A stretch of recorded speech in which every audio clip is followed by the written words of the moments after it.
Hey, Blitz, you got anything to say to me? Blitz's eyes widen when he sees the drone that you're carrying. He looks anxious. Oh, hey, Chief. How's it going? I found this drone in that hotel vault. Does it belong to you? Yeah, Chief, that's mine. I didn't want to say anything at the time, so it was my idea to have you loot the vault in the first place. Would have saved me some running around if you had come clean. I forgot about it. Honestly, Chief, I'm just glad to see you up and running again. How'd you pull that off, by the way? Maddit fixed your drone. She says that it won't listen to anyone but you, though. Score! So, can I have it back? Sure, it's no use to me anyway. Probably be more useful if I leave it with him. Do you have anything else to say, sir? Blitz stubs out his cigarette at your approach. Hey, Fur, I was hoping I'd see you. Do you have another run lined up for us yet? I'm strapped for cash. Why the hell are you strapped for cash? With the amount of work we've been doing, you should be rolling in new yen.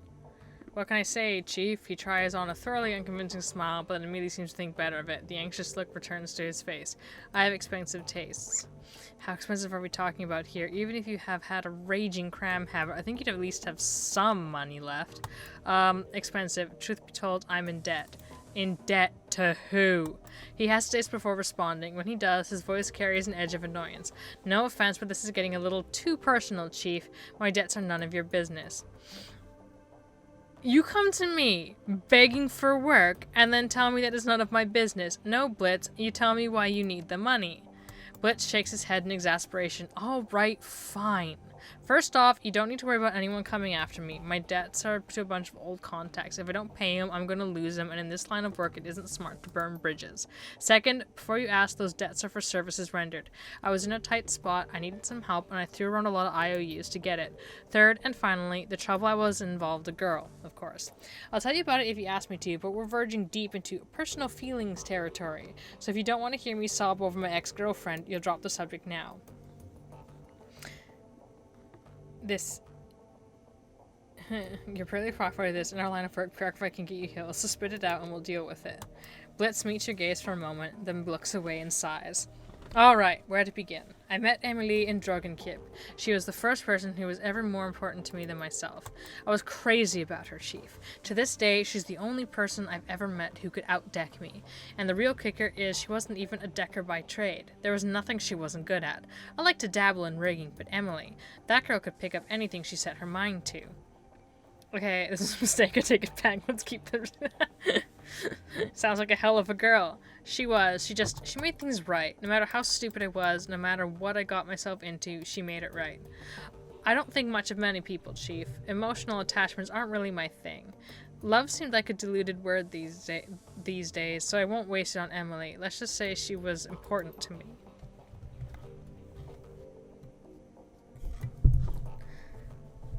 And then I lost her. I don't know what was happening. It came out of nowhere. One day she was just gone, along with most of my decking gear. The only explanation was a handwritten note on old-fashioned paper. Leave me alone. That was it. We'd been together for years, and that was all she left me. That and this beat-up old cyber deck. Naturally, I freaked. We'd had our share of arguments, but we never had a huge blowout or anything. I couldn't think of anything that would drive her to do a thing like that. Mostly I felt hurt, so I searched for her in the real world and in the Matrix, and when that turned up nothing, I started tapping up my contacts, and that was when I started racking up debts. And so, did you find her? No. She's gone, Afer, without a trace. I looked high, I looked low, I poked into everything I could think of, and my contacts did the same. He shakes his head. She's gone, Chief. At this point I've accepted that, but I still have to repay those debts. I'm surprised that you've given up so easily. There must be some place you haven't looked. He blinks. I don't know, Afer. I really did look everywhere, and at great personal cost. If she means that much to you, you owe it to yourself to try. Yeah, you might be right. He shakes his head. Fuck, I thought I was done with this. But you're right. Without some kind of closure, I'm never going to be at peace with this. Thanks for our talk, Chief. I'll let you know how it goes. Please don't. You do that, Blizz. Good luck.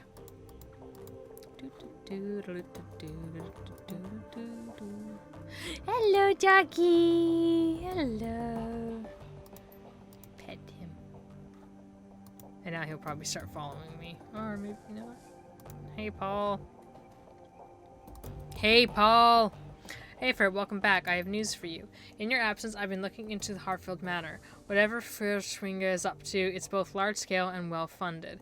I've uncovered a money trail leading from holding companies all over the world to an offshore fund with a dummy address. From there, all that freshly laundered money flows directly into the Hartfield estate. Wait a second. Why would the dragon have investors? That doesn't make sense. It's doubtful that the Firewings pawns even know where their money is going. This is typical of draconic plots. Uncover a stream of money flowing behind the scenes, and there's a fair chance that you'll find a dragon at the receiving end of it. To a dragon, conspiracy is second nature. But Feuerschwinge was different. She didn't scheme or plot, she acted. Yes, and look where it got her. When the Firewing launched her attack on humanity, it was an act of hubris. She lost out because she didn't consider our species to be a threat. It would be equally hubriscous for us to assume that she would make the same mistake twice. I will continue digging into this while you and your team tackle your next run. With luck, I'll have more information to share upon your return. Sounds good, Paul. One last thing, Aether.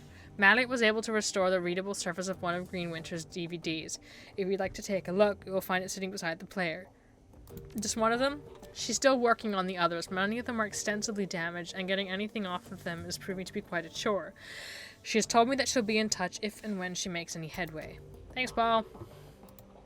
Alright, let's look. Beep. There's a lot more going on between missions than the previous one. That one was pretty linear, and there was only like one side job in the whole game that I can recall. The media tray of the DVD player slides out of its battered case. Load the second DVD. Oh my god. The software of the spinning DVD is punctuated by an occasionally ratting sound. The scratched LCD display comes to life and a menu hits the screen.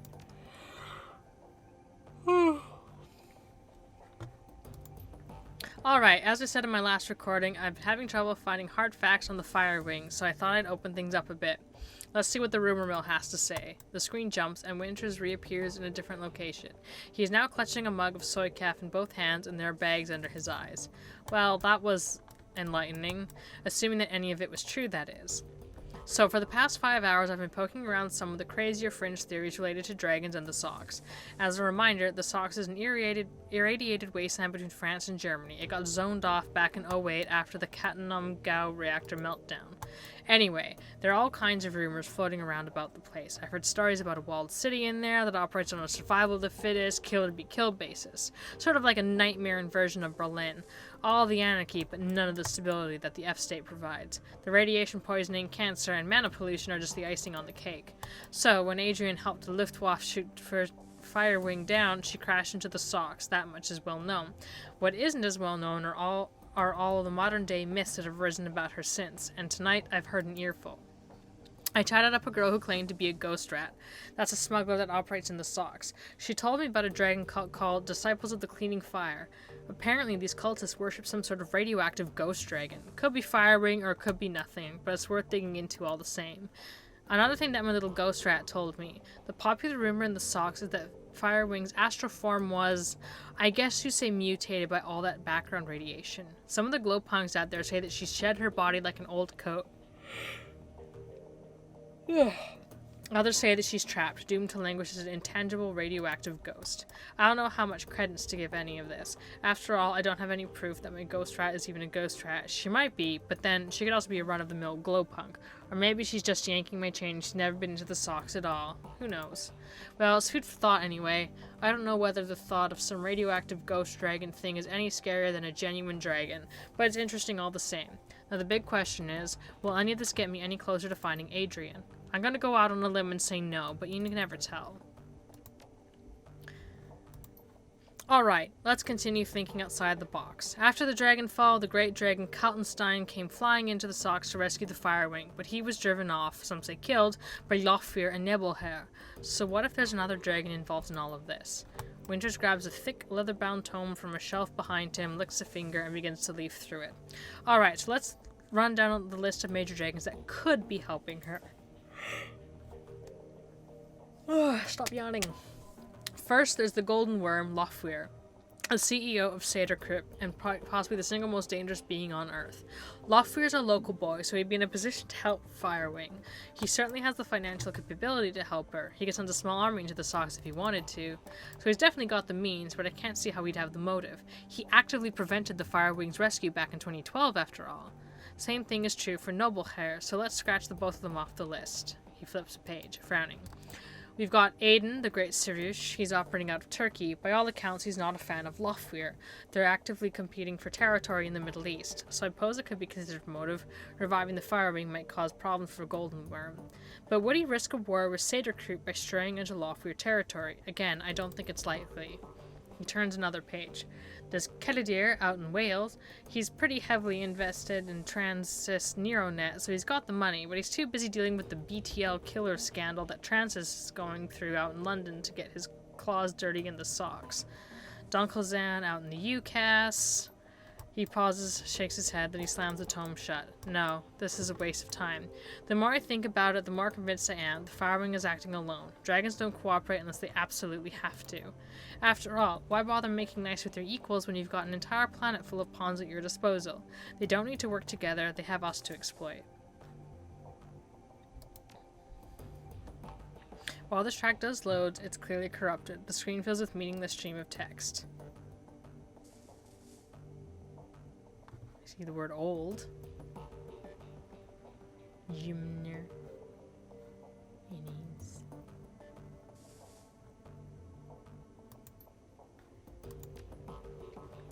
This file is partially garbled. You can recognize a few words here and there, but they're interspersed amidst a solid block of corrupted text. Vauclair, still my big bro, still searching for Firewing. I'll swear to Leon, I will find you. Old again. Not getting any close. I'll swear to Ash. Turning up. Don't know. The file is corrupted. The screen fills with meaningless assortment of ASCII characters. Old shows up a lot. The screen goes black and the same digital chime that you heard on the Dragonfall DVD plays again. A crackle of static fills the air, followed by that same, now familiar electronic whine. A few minutes later, the display goes live. Vauclair looks haggard. His eyes are heavily bagged and bloodshot and his hair is mussed. He holds a cigarette in an unsteady hand. Hermie, it's me. I can't sleep. I don't know where you are, out having fun, no doubt. Maybe flirting with one of those unattainable beauties that you're always chasing. He tries on a smile, but it quickly disappears. He takes a drag on his cigarette. That's good. I want you to live a pleasant, normal life. After all, one of us should. Vauclair rubs his eyes. I can still smell the smoke, Hermie. It's almost a year later, and I can still taste the stench of burning corpses. When I sleep, I can hear the sirens and the screams. There's no sound in this world as horrible as a burn victim's screams. The doctors would call this PTSD, I'm sure. They'd have me in therapy, maybe dose me up on SSRIs like they do our veteran soldiers. He chuckles, then takes another drag. Quite a story for the tabloids. The Great Dragon's there, Adrian Vauclair, mentally incapable of wrestling with his own demons. He shakes his head. No therapy for me, and certainly no medication. I have a reputation to live up to, however poorly deserved it is, and however little I want it. He pauses, stubs out his cigarette. The dragon is still alive, Hermie, of that I am certain. One day I will find her, and then perhaps I'll be able to sleep through the night. The display goes black and the background whine fades away. A moment later, you find yourself deposited back at the menu screen.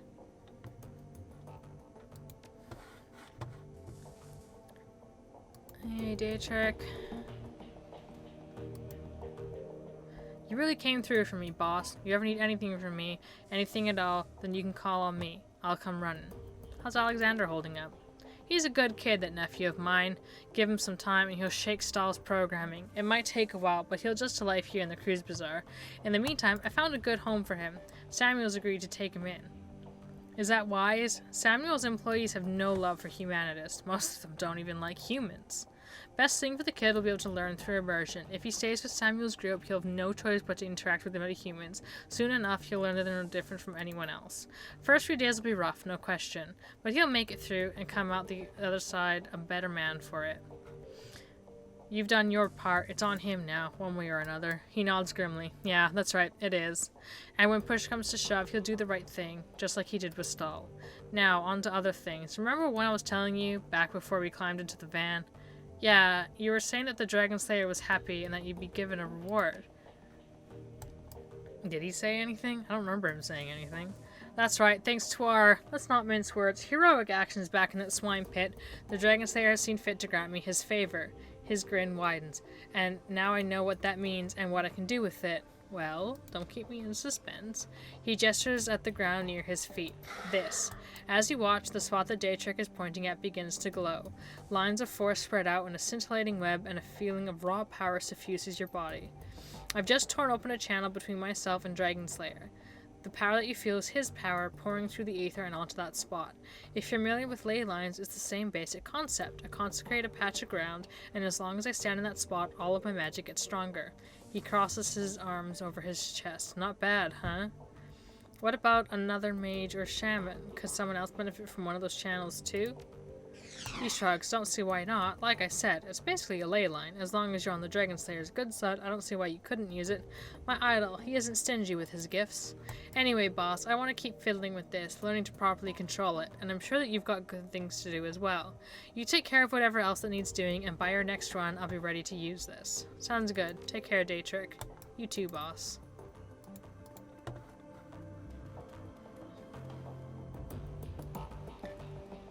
Boop.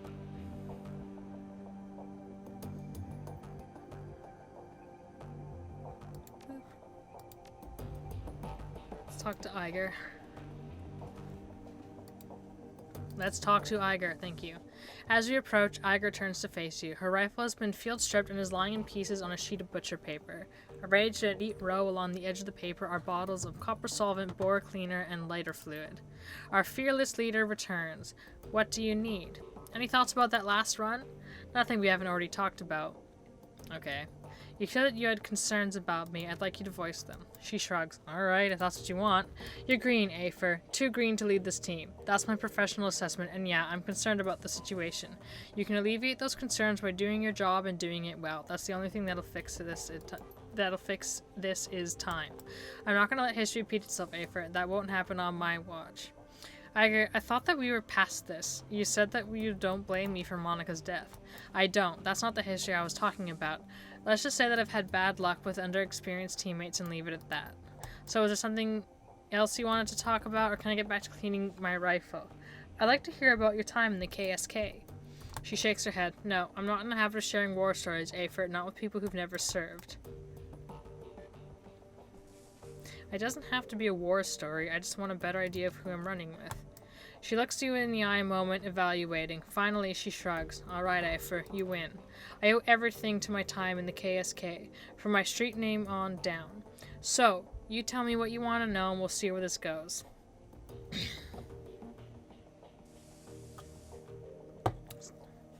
Tell me how you got your street name. Back when I was in basic training, a fellow recruit made a vulgar joke at my expense. He said that I reminded him of the north face of the Eiger in the Burmese Alps. Huge and beautiful, but dangerous to climb. His tone left little doubt as what sort of climbing he had in mind. I think he was trying to proposition me in his clumsy way, poking me in front of the other recruits to try to provoke a reaction. She shrugs. Anyway, he got one, I broke 3 of his ribs, and the name stuck.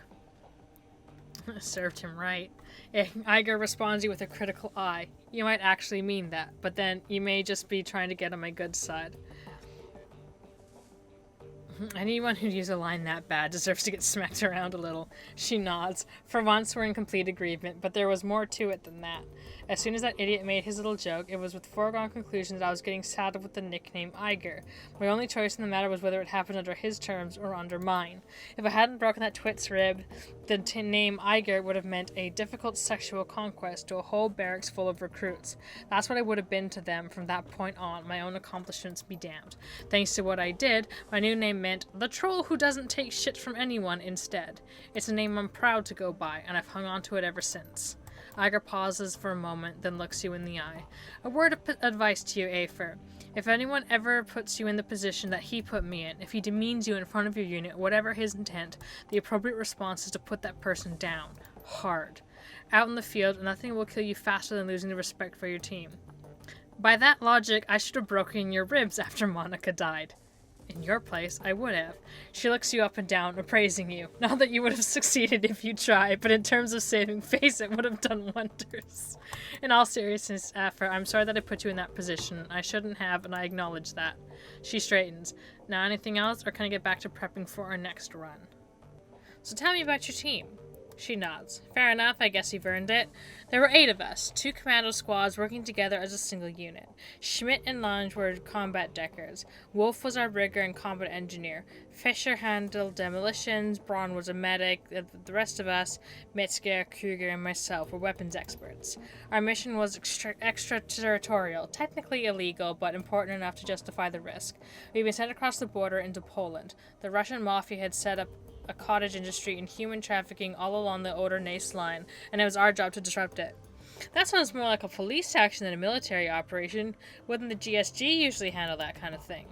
Typically, yes, but in recent years, the Russian mob has become more and more heavily militarized. The brass decided that they posed enough danger to the region to qualify as a terrorist threat, and that brought them under our purview. Anyway, we were a good team, experienced. We went through a lot together, and we chalked up a lot of kills. In our own way, I'd like to think that we did some good. So who was in command? Metzger. Best leader I've ever had the pleasure of serving under. Her face clouds. He was a hell of a man, but he went down with the rest of the team. Everyone but me. What happened? She shakes her head. No, that's one story that I won't be telling.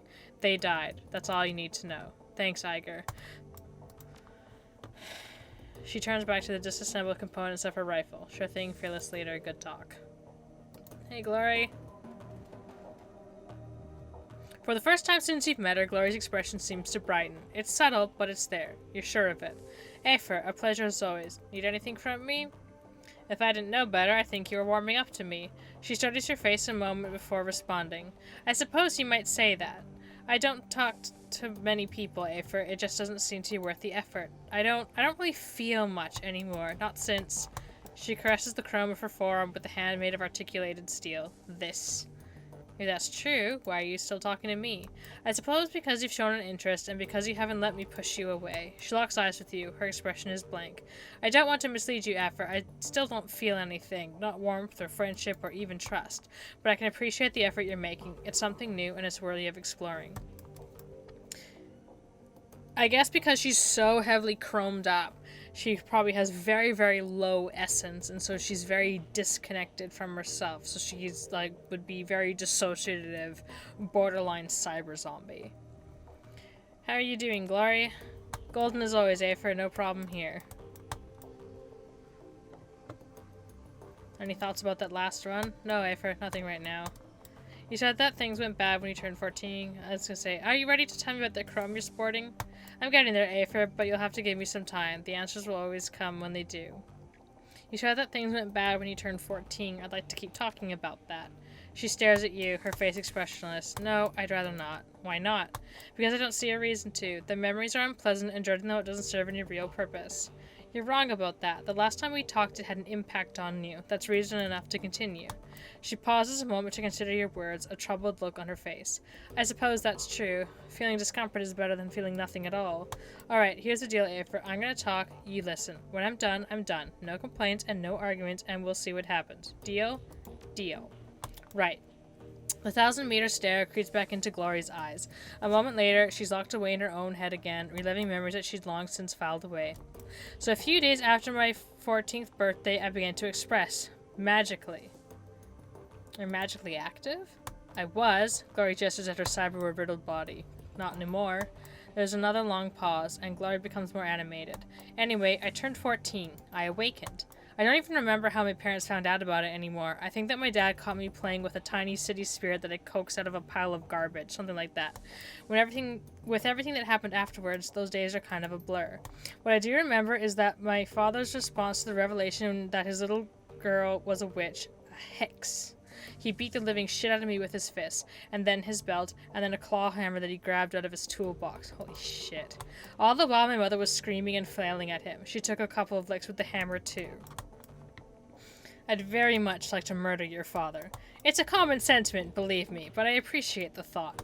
So finally, after felt like an hour, Dad stopped turning tuning me up with the hammer. I had broken ribs, a busted arm, I couldn't see out of my left eye, and my entire right side was covered with one giant bruise. I was bleeding all over the place, making a real mess of the carpet. The old bastard spat on me, his bleeding, crying daughter. He spat on me and told me I was des Teufels, the devil's whore. Then he kicked me out of the house. As I was crawling away, my father told me if he or any of his Kreuzritter brothers ever saw me again, they'd treat me as the Berlin chapter treats the enemies of God. If you're not familiar with how the Kreuzritters here in Berlin deal with heretics, it's decidedly less pretty than what my dad and his buddies did to their victims. I got the hint, and the next morning, I hitched a ride out of Stuttgart. You were a human girl, presumably with an ID. Why didn't you go to a hospital? Oh, I did, but not in Stuttgart. If I went to a local hospital with the kind of injuries that Dad gave me, there'd be questions, and I couldn't afford to stay in town any longer than I had to. Even if my dad wound up getting arrested for beating me, the rest of the local Kreuzritters would have found me, and I would have wound up skinned alive and thrown into the Neckar. I wound up in Tübingen. I figured it'd be enough place to find I figured I'd be a safe enough place to find medical attention and maybe to call home. It's not far from Stuttgart, but it has a huge student community that I figured I could blend into, and the university there has a decent magic department. My ride dropped me off at the university hospital, and they patched me up pretty good. Had some questions for me about how I got so beaten up, but I lied and I told them that I'd been mugged, which played nicely into my complete lack of cash, credit, and identification. Laurie pauses for a moment and looks down at the floor, then fixes her eyes on you. She's visibly tense. We're going to fast forward through the next few years. I was a kid on the street. I got by as best as I could, doing whatever I had to do. The rest we can leave up to your imagination. Good? You did what you had to do. I'm no stranger to that myself. I don't think that anyone working in the shadows is. She nods. I figured you'd understand. So anyways, I lived on the street for a few years, got used to being hungry all the time, got used to getting rained on, got by. I was painfully aware that I had magical talents, but without any kind of training or guidance, I didn't really know how to use or develop them. Truth be told, they scared me, so I more or less ignored them. So I just sort of went like that until a few days after my 17th birthday. Then I met Marta, and everything changed. Marta was a sweet girl. At first, I took her for a street kid like me. Her clothes were a little ratty, and she seemed comfortable being near me. But she also looked well-fed and happy, and those were two things that I hadn't been in years. We started hanging out, and before I knew what was happening, I was in love. There was a genuine attraction between Marta and me, I think. But I also think that a lot of my affection for her came from the fact that she was the first person in years to give a damn about me. She cared, and I loved her for that. Glory pauses. She looks flustered, her composure cracked. Keep going, Glory. She stares at you for a beat, then nods. A few ragged rests later, she continues. Marta told me about a place where she'd been hanging out. She invited me to join her there. It was called Feuerstel, the fireplace, and it was sort of a commune for dispossessed youth. It turns out that a lot of the street kids I'd known over the years had moved there. The way that they disappeared, I assumed they'd been kidnapped or killed or had gone back to their parents, but there they were. I remember being kind of angry about this, like, how did everybody get the memo about this but me? Marta calmed me down. She was good at helping me work through my feelings, and I wound up following her to Feuerstel. To a street kid, it was basically paradise. The owner, a guy named Harrow, had set up this little farm just outside Tübingen in the Schönbusch forest. The Schönbusch is officially a nature park, but not many people go there nowadays. Too much fear of paranormal animals, I guess. Anyway, park or not, it was plenty big enough for us to hide in. It was also safe and pretty, and the farm was well stocked with food. Most importantly, Feuerstel gave us a sense of community and stability that we'd never had on the street, and we loved Harrow for that. He became like a surrogate father for us. Glory pauses again, and you recognize the distinctive flush in her cheeks. She seems to come out of her reverie once again. That's enough for now. I need to process all of this, and I don't want to continue forward until I've had the chance to do that. I know this all happened years ago, but I guess it's still pretty raw to me, so I'm going to ask you to give me some space for a while. She turns away, and the frost begins to creep back into her voice. We can pick it up back later. Pick it back up later. Holy shit. I do not know how to use my words. Oh, yeah, I should probably check the computer. Beep. 2 unread messages. We need to talk. Esquivel, Dr. Xavier, if it comes to me at your earliest convenience, there's a matter we need to discuss. Hijack shipments. If you value New Harbor coming into the cruise bazaar, we need to talk. One of my weapon shipments was hijacked by a local gang. I can promise 500 new yen, and if you can recover the shipment, I'll have some new gear on the shelf. Come see me for details. Alright. Check out the status of the Alice funds. Current funds, 10,000 new yen. Required funds, 50,000 new yen. Access the Shadowrun BBS. Do you have any paid data? Oh, the Humanist Safe House list. Search BBS for relevant keywords. Transis Highlander, best new deck. Just got one of these from a Transis Neuronet rep. Wants me to sell them in my store, so I took the puppy for a test drive. Signal quality is insane. Makes for a huge difference in comfort decking fatigue. I can stay jacked in for hours and feel fine. Last session I had to set a timer just so I wouldn't forget to eat. The specs on that thing look impressive, but I'm an Allegiance man. Does the comfort really make that much of a difference? My decks are generally beaters anyways. Allegiance? What are you doing with that thing? Playing video games? Any serious decking is going to require way more horsepower than that thing can push, even overclocked. Imagine. Imagine being like, video games don't take any sort of processing power. Only a crappy decker blames their gear. I do just fine. Thanks. How much is Transis paying you to post this shice on here? Help. Drowning in junk messages.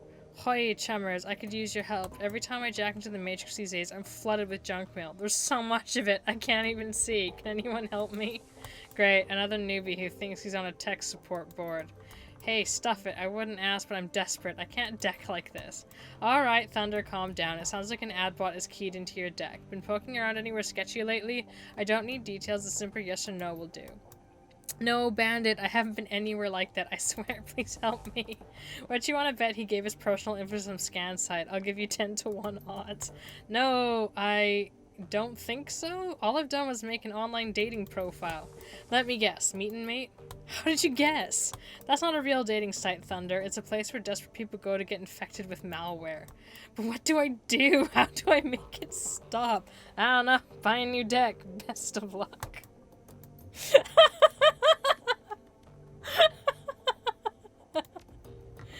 Oh, Christ.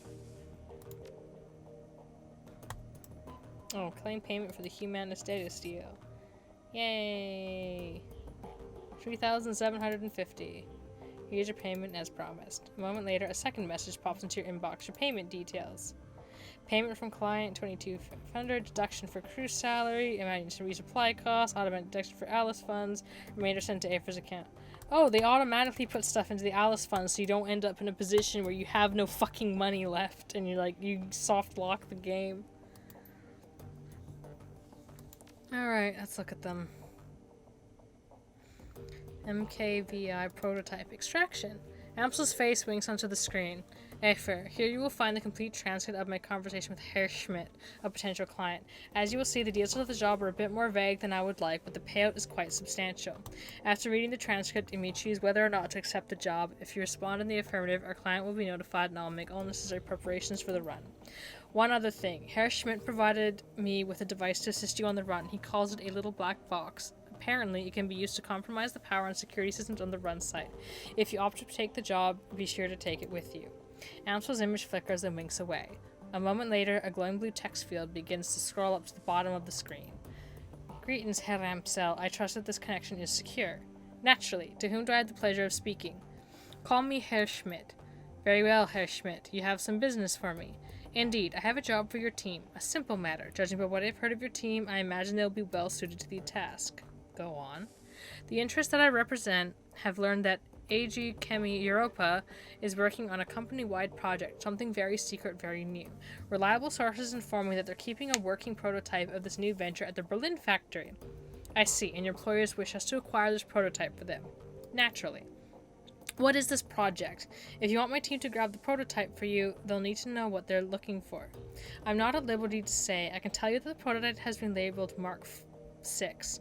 I can also tell you that your team will find it on the 25th floor of the Berlin facility in the offices of one Albrecht Hochschofer. Further, I can assist your team in disabling building security and gaining access to the 24th floor. From there, however, they will be on their own. Such vagueness can be dangerous, Herr Schmidt. I will not commit my team to a run without a better understanding of what the job entails. Facing such dangers is the purpose of a Shadowrunner, Herr Amsel. Your team will be rewarded handsomely for their services. My employers have set aside 20,000 new yen for the job. Consider it hazard pay if you wish. Make it 25,000 new yen or look somewhere else. 22,500 new yen, final offer. Very well, I'll pass your offer on to my team. Are there any further details that you can provide? Hofschaffer's office will be locked behind a vault door. The lock is old-fashioned, of the mechanical variety. I will provide your team with a copy of the key. I will also supply you with a little black box, a solid-state device that your team can use to override a variety of building systems. Your team will enter through the facility's underground garage. When your team has acquired the Mark 6, have them exit through the same garage. I will have a van there waiting to extract them. Thank you, Herr Schmidt. I will pass your offer on to my team. Good day, Herr Amsel. Decline for now. I wonder how long the jobs will last for. Anyway, let's go talk to Ezkabel, even though I just talked to him not that long ago.